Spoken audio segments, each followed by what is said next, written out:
하나님의 뜻 안에서 믿음으로 산다고 하는 것은 하나님과 나와의 타이밍이 맞는 그때가 많은 삶을 사는 것입니다. 그 말은 다른 말로 말하면 나와 말씀이 동떨어져 있는 것이 아니라 함께 발을 맞춰서 걸어간다라고 하는 의미입니다. 그런데 왜 그것이 잘 되지 않습니까? 우리의 인생의 삶 가운데 하나님이 우리의 인생의 문제 가운데 예수님이 나의 모든 기도 제목 가운데 성령님이 그렇게 내 마음에 와닿지 않기 때문입니다. 그래서 내 문제와 내 절망과 내 삶의 어려움 가운데에서 믿음의 사람조차도 전적으로 하나님을 의지하기보다 말씀을 붙잡기보다 내 방법대로 세상의 방법대로 또 다른 어떤 우상들을 쫓아서 살아가고 있는 우리의 삶이기 때문입니다. 여러분, 우리 인생뿐만이겠습니까? 구약에 살았던 이스라엘 민족도 많은 어려움들이 있었습니다. 애굽의 노예였던 삶, 그 다음에 아시리아의 노예였던 삶, 그리고 페르시아의 공격, 우리가 구약에서 많이 잘 아는 바벨론의 포로기 생활, 이런 여러 가지 전쟁과 어려움들을 겪으며 이스라엘 민족은 늘 절망하는 가운데 살았어요. 하나님이 우리를 인도하신다고 하지만 왜 이런 어려움을 우리에게 주시는가? 라고 하는 질문을 던지며 살았습니다. 그 어려운 상황 가운데 하나님은 이스라엘 민족을 그냥 보고만 있지 아니하셨고 예언자들을 보내셨습니다. 그 예언자들 가운데 4대 예언자가 있습니다. 바로 이사야, 에스겔, 에레미야, 다니엘이라고 하는 4명의 예언자가 구약의 4대 예언자라고 불리는 사람입니다. 그 가운데 우리가 본문에서 읽은 에스겔도 그 가운데 하나입니다. 한 사람입니다. 에스겔은 하나님의 제사장이었고 선지자였습니다. 바벨론 왕 르브갓네살의 2번째 예루살렘이 침공되었을 때 에스겔은 여호야긴 왕과 함께 포로가 되어 바벨론으로 끌려가게 됩니다. 얼마나 힘든 상황이었겠습니까? 포로가 되어서 자기를 공격하고 자기를 침략하고 자기를 땅을 지배했던 이스라엘 민족을 지배했던 그 바벨론, 그 땅에 끌려가게 된 것이지요. 그때 에스겔은 그발강변에서 데라빔이라고 하는 포로 수용소에서 갇혀서 생활하게 됩니다. 그 데라빔 포로 수용소에서 하나님의 계시를 받고 쓴 말씀이 바로 에스겔서입니다. 고사님도 기도하셨지만 우리 가운데 인생의 소망을 꿈꿔야 하지요. 그와 같이 에스겔 선지자를 한 단어로 말한다면 소망의 선지자였어요. 소망은 무엇입니까? 지금 나를 일으키는 중요한 힘과 능력이 됩니다. 믿음 가운데 산다고 하는 것은 무엇입니까? 하나님만이 나의 참 소망 되시고 나의 참 구원자 되시고 나를 통하여 축복의 통로로 사용하신다고 하는 유일한 생각과 믿음을 가지고 있는 것, 바로 그것이 우리가 가야 되는 믿음의 여정이라고 믿습니다. 절망적인 포로 생활 가운데 있었던 에스겔은 하나님을 향하여 귀를 엽니다. 눈을 듭니다. 그리고 하나님 들려주십시오. 깨닫게 하여 주십시오. 보게 하여 주십시오라고 외칩니다. 그 중요한 결론은 뭘까요? 포로되어 있던 바벨론 시대를 끝내고 이스라엘 민족이 해방되는 것입니다. 독립되는 것입니다. 그 소망을 외쳤던 에스겔 선지자가 오늘 본문에 아주 중요한 말씀을 우리 가운데 선포합니다. 에스겔 선지자가 환상을 보았습니다. 하나님께서 기뻐하고 하시는 거룩한 믿음의 삶을 살았다고 하지만 어려운 문제 앞에 닥치게 됩니다. 그 어려움은 무엇입니까? 바로 마른 뼈 환상을 본 것이죠. 마른 뼈는 누굴까? 믿음 없는, 아니 믿음이 있어도 하나님을 전적으로 의지하지 않았던 이스라엘 민족일지 모릅니다. 여러분 37장 1절 중요한 말씀이 있습니다. 1장 1절을 보면 여호와께서 권능으로 내게 어떻게 하셔요? 임재하셨다. 하나님의 임재를 통하여 이 환상을 보았다라고 에스겔은 분명히 기록하고 있습니다. 골짜기가 있습니다. 여러분, 골짜기는 쉽게 걸어갈 수 없는 길입니다. 잘못 들어가면 영원히 빠져나올 수 없는 곳입니다. 거기에 뼈가 가득했습니다. 여러분, 뼈가 의미하는 것은 무엇입니까? 생명이 끝났다는 것이죠. 아니, 생명이 끝난 것을 넘어서 뼈만 남았다고 하는 말은 이 살가죽도 없고 이 몸에 있는 모든 조직이 다 사라졌다고 하는 것입니다. 그걸 다른 말로 말하면 절망을 말하고 있는 것입니다. 어떻게 보면 이스라엘 상황과 같을지도 몰라요. 어떻게 보면 우리 인생과 같은 삶의 모습일지도 모릅니다.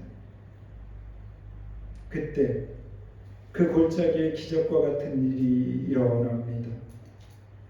우리 본문의 3절 같이 볼까요? 1장 3절 시작. 그가 내게 이르시되 인자의 뼈들이 살 수 있겠느냐 하시고 내가 대답하여 주여께서는 아시나이다. 주여만 아십니다. 오직 하나님만이 모든 것을 알고 계십니다라고 에스겔은 고백합니다. 그 고백을 할 수밖에 없는 이유는 무엇일까요? 에스겔이 만약에 하나님 어떻게 뼈들이 살아나겠습니까? 말도 안 됩니다. 2절에 이렇게 말하잖아요. 뼈가 심이 많고 어떻게 됐어요? 아주 말랐더라라고 말하잖아요. 뼈만 있는 것도 문제인데 거기가 뼈가 다 말랐다는 말은 이제 다 끝났다는 거예요. 더 이상 가능성이 없다는 말입니다. 더 이상 어떤 일도 일어날 수 없는 그곳이라는 말이에요. 그런데요, 그 상황에서도 에스겔은 작은 소망을 품습니다. 누구라면 하실 수 있어요? 하나님이라면 하실 수 있습니다. 하나님이라면 정말 이 황당하고 어렵고 힘든 상황을 역전시킬 수 있습니다. 라고 작은 희망을 품습니다. 그 희망의 출발은 뭘까? 4절에 보면 여호와의 말씀이라고 하는 단어가 말씀을 들으리라. 여러분, 그렇습니다. 말씀을 듣는 자가 이기는 자입니다. 말씀을 듣는 자가 하나님 앞에 영광 돌리는 자입니다. 우리 설교 참고 말씀에 로마서 10장 14절 우리 밑에서 두 번째 말씀 있죠? 주보 있습니다. 설교 참고 말씀 같이 볼까요? 로마서 10장 14절 시작. 그런즉 그들이 먼저 어찌 부르리요? 듣지도 못한 이를 어찌 얻으리요? 전파하는 자가 없이 어찌 들으리요? 그들이 믿지 아니하는 것을 어찌 부르리요? 듣지 못한 이를 어찌 믿으리요? 전파하는 자가 없이 어찌 들으리요? 전파한다고 하는 말은 복음이 선포되는 것을 말합니다. 여러분, 디아스포라라고 하는 말이 있습니다. 지금도 이스라엘 민족은 디아스포라를 믿습니다. 디아스포라라고 하는 말은 흩으셨다라고 하는 말이에요.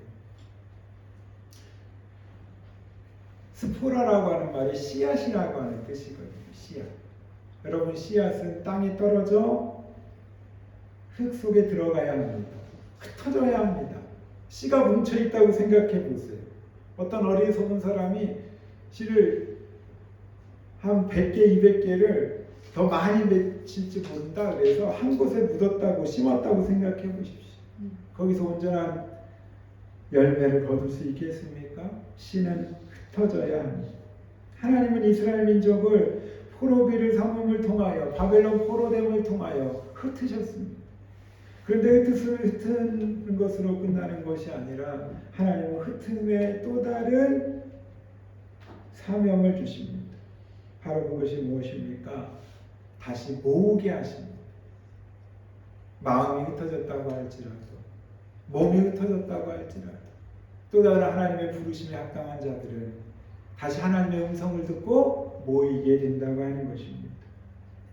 마태복음 28장 19절 말씀이 있습니다. 우리 설교 참고 말씀 위에서 두 번째 마태복음 28장 19절 시작. 그러므로 너희는 가서 모든 민족을 제자를 삼아 아버지와 아들과 성령의 이름으로 세례를 베풀고 너희는 가서 모든 민족으로 세례를 베풀고 내 이름으로 명한 말씀을 복음을 전파하라라고 말했던 하나님의 예수님의 마지막 대위임령 위임령 가서 전하라라고 하는 이 말씀은 또 다른 말로 말하면 다시 모여야 된다는 것입니다. 여러분 우리가 설교 마치고 예배를 마치고 축도를 합니다. 축도를 하는 이유는 무엇입니까? 한 주간 이제 세상으로 나갑니다. 하나님 이 세상으로 나가는 우리의 믿음을 지켜주시옵소서. 우리와 동행하여 주시옵소서. 다시 흩어지는 것이죠. 그러면 또 주일날 주님 앞에 모여야 합니다. 모이지 않고 흩어만 진다면 그것은 의미가 없습니다. 여러분 본문에서 나오는 마른 뼈들의 환상 가운데 하나님께서 에스겔을 통하여 말씀하고 싶은 것이 진짜 무엇입니까? 이스라엘 민족 너희들은 흩어졌다. 디아스포라. 그 흩어진 삶에서 하나님을 예배하고 하나님을 찬양해라. 하나님을 기억해라. 하나님의 말씀이 임재가 되고 또한 그 임재를 통하여 회복되라라고 하는 디아스포라로 끝난다면 그것은 의미가 없습니다. 더 중요한 것은 하나님이 부르실 때에 하나님의 말씀 가운데 순종하며 다시 하나님의 말씀의 회복을 위하여 모여야 된다는 것이죠. 그 말씀이 임재하는 그것의 회복이기 때문입니다. 여러분 제가 가끔 예로 드는 그 이야기 있잖아요. 여러분 어렸을 때는 아닌가요? 타잔이라고 하는 영화 보지 않으셨습니까? 타잔을 보면 타잔이 이 밀림에서 살다가 진짜 어려운 문제가 딱 닥치잖아요. 어려운 문제가 생기잖아요. 그러면 어떻게 합니까? 그냥 혼자 싸우다 포기하고 죽습니까? 아니에요. 하잖아요. 그러면은 어떻게 됩니까? 모든 이 밀림의 모든 것들이 막 팍팍 움직입니다. 동물도 움직이고 하물며 물고기까지도 하물며 식물까지도 막 움직이는 것 같은 느낌이 들지. 그러면서 누구를 도우러 오지요? 타잔을 도우러 오지요. 여러분 마찬가지 원리입니다. 하나님과 하나님의 일을 하실 때 물론 혼자 감당하기도 하시지만 하나님이 동행하시며 그 한 사람과 함께 일하시기도 하시지만 진짜 필요할 때는 하나님이 사람들을 모으십니다. 부르십니다. 함께 일어나 걸어가자. 함께 힘을 모아보자라고 하나님이 권면하신다고 하는 것입니다. 자, 말씀이 들렸습니다. 말씀이 들리자 놀라운 일이 벌어집니다. 본문 5절에 보니까 내가 생기를 너희에게 불어가게 하리니 너희가 어떻게 됐어요? 살아나라. 창세기 2장 7절에 있는 말씀과 똑같은 생기입니다. 자, 우리 설교 참고 말씀 볼까요? 여호와 시작. 여호와 하나님이 창세기 2장 7절 세 번째입니다. 설교 말씀, 설교 참고 말씀 시작. 여호와 하나님이 땅에 불어 사람을 지으시고 생기를 그 코에 불어 넣으시니 사람이 생명이 되니라. 생명이 됐다고 하는 말은 살아있는 영이 됐다고 하는 거예요. 살아있는 영이 됐다고 하는 말은 거룩한 하나님의 온전한 창조물, 피조물이 됐다고 하는 것이죠. 여러분 똑같은 생기라고 하는 단어로 히브리어는 고백합니다. 기록하고 있습니다. 5절에 있는 것처럼 내가 생기를 너희에게 불어가게 하리니. 사랑하는 여러분, 이 시간 하나님의 생기가 여러분에게 불어질 수 있길 간절히 바랍니다. 아멘. 여러분에게 들어갈 수 있길 바랍니다. 아멘. 여러분 가운데 있는 문제와 어려움과 근심과 걱정, 기도의 제목 가운데 하나님의 생기가 불어 들어갈 수 있길 간절히 바랍니다. 그리하여 그 문제가 되살아날 수 있길 바랍니다. 해결될 수 있길 바랍니다. 묶였다 있던 것들이 풀려질 수 있길 바랍니다. 넘을 수 없는 담이 무너질 수 있길 바랍니다. 그리하여 하나님이 원하시고 기뻐하시는 거룩한 하나님의 뜻 안에서 여러분이 주님과 동행하는 복된 삶을 살아가시기를 간절히 바랍니다. 자, 생기가 살아났다고 하는 증거가 있습니다. 우리 본문 6절의 말씀 같이 볼까요? 시작. 너희의 힘줄을 두고 살을 입히고 가죽으로 덮고 너희 속에 해를 내놓으니 너희는 살아나리라. 또 내가 여호와인 줄 너희가 알리라 하셨다 알아. 살아나게 하는 증거 목적은 뭐라고요? 내가 여호와인 줄 너희가 알리라. 여호와 하나님이신 줄 너희가 알아야 된다는 겁니다. 생기를 불어넣어서 마른 뼈가 살아나게 되는 이유는 뭡니까? 목적은 뭡니까? 말씀이 함께함을 통하여 말씀의 임재를 통하여 회복되어지는 여러분의 문제가 해결되는 이유는 뭡니까? 바로 이것입니다. 내가 여호와인 줄 너희가 알길 원한다. 내가 너희와 함께함을 너희가 깨닫길 원한다. 하나님이 만져진다면, 예수님을 우리가 날마다 보고 따른다면 우리의 믿음이 흔들릴 일이 별로 없어요. 다른 우상 쫓을 일도 없어요. 전도할 필요도 없어요. 왜요? 사람들이 다 보고 따르니까. 그런데 그건 하나님의 방법이 아니에요. 성령이 함께 하시는 성령의 동행의 역사를 통하여 우리의 마음 가운데 믿음이 들어올 때, 아, 그렇구나. 하나님 나와 함께 하시는구나.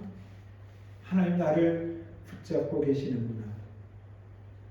하나님이 나를 통하여 지금도 나를 축복의 통로로 사용하고 계시는구나 라고 깨달을 때 우리의 영이 마른 뼈 같은 우리의 영적 모습이 살아나기 시작합니다. 그 중요한 조건이 뭐라고요? 생기가 들어가야 됩니다. 생기는 하나님의 말씀이 들어가는 것입니다. 문제는 들어갔다가 그냥 빠져나오는 게 아니라 그곳에 임재해야 합니다. 임해야 합니다. 그때 회복이 시작됩니다. 하나님의 일하심이 시작되고 하나님의 역사하심이 시작된다고 하는 것입니다. 여러분, 재미있는 것은 이것으로 말씀이 끝난다면 그러려니 할 거예요. 근데 더 중요한 에스겔의 환상에 중요한 결론이 있어요. 바로 7절부터 10절에 있는 말씀입니다. 자, 우리 7절 말씀 같이 볼까요? 시작. 이에 내가 명령을 따라 들어가니 대낮에 소리가 나고 숨죽이며 이 뼈 저 뼈가 들어가자 뼈들이 서로 연결되더라. 여러분, 불가능한 일이죠. 죽어있는 뼈들이 어떻게 연결됩니까? 우리 몸에는 여러 뼈들이 있는데요. 이 뼈들이 어떻게 스스로 다 맞춰지고 연결이 됩니까? 있을 수 없는 일입니다.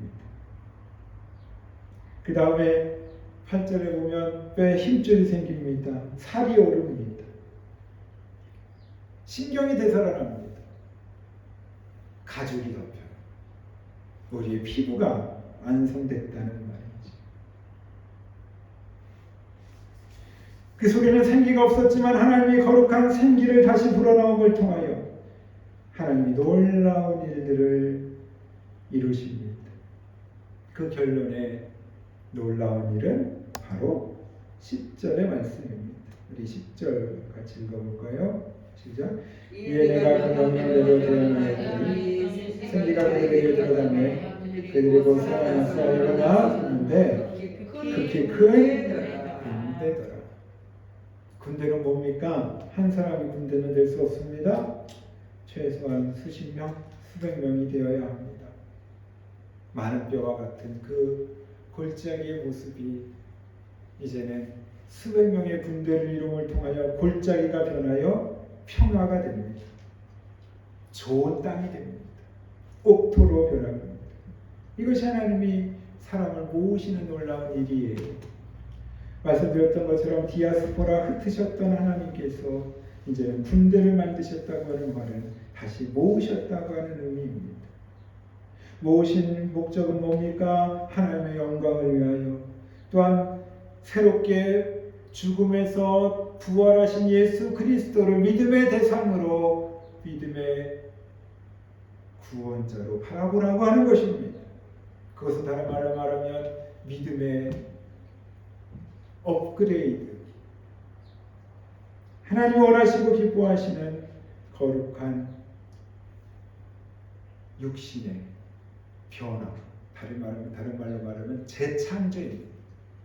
리크레이션입니다.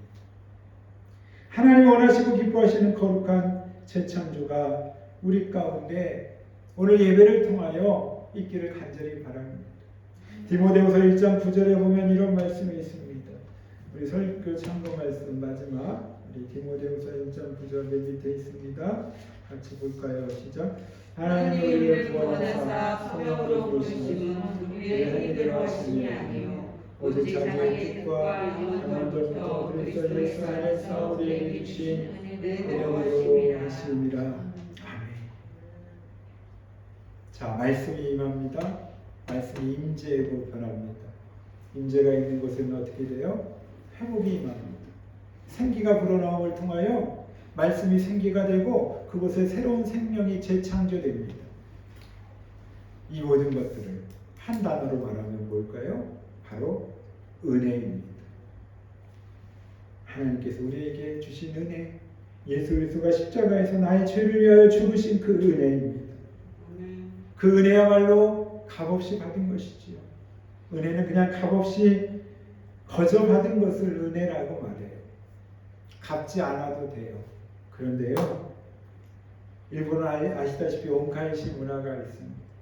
그냥 받은 것으로 끝나면 안 되지요. 어떻게든지 돌려줘야 합니다.